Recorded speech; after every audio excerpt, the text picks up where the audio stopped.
Hey folks, unfortunately, it was announced today that Nova Scotia has had its first COVID-19 related fatality.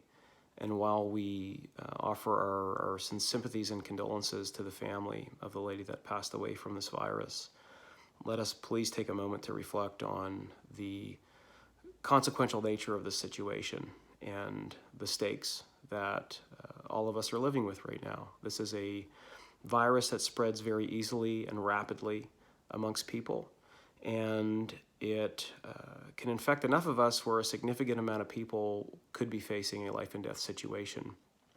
But let's be inspired by the fact that we can actually be the difference. It is in all of our hands, individually and collectively, to do our part and impact how this thing spreads and how many people are impacted by it.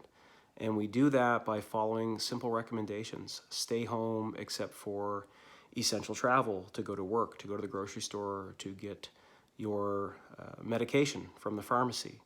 When you do have to go out, stay 6 feet to 2 meters apart from other people. And engage in proper hygiene. Wash your hands, don't touch your face. Disinfect high-touch surface areas in your vehicle and in your home, and especially doorknobs and door handles. These things will make the difference in terms of how hard people are impacted by this. So please follow these directives. The jurisdictions that are having more success in keeping the growth rate low on the spread of this virus are doing these very things. And the more we do this here, hopefully the quicker we'll get through the current situation and get back to normal. There is community spread in Nova Scotia, and it is affecting some communities more than others. Dr. Strang commented on that today in his webcast.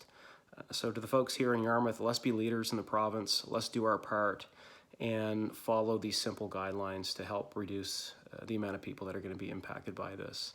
Particularly, let's think about those healthcare providers that are courageously on the front lines of this thing, who will be facing this virus head on, who are putting themselves and their families at increased risk. We do owe it to them, the awesome nurses that we have, the doctors, the support staff, the mental health clinicians, all the folks that are working at our hospitals and in the healthcare center and providing, and all those others that are providing essential services. Let's do our best to keep those folks healthy. They're doing their best to look after us. Let's help look after them.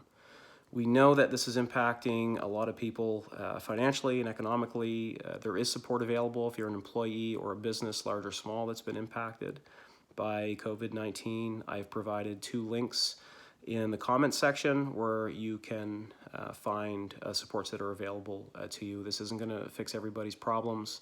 We're not going to get through this thing without a serious amount of economic pain, but there is support available and you might be eligible to receive it. So please check the links out and see if you are. I've also provided a link to the live webcast press conference that's done every day by the Premier and Dr. Strang, who provide updates on the COVID spread and on any measures that government's taking to help. Folks, please be safe, be well, and act as if you have people's lives in your hands, because indeed you might.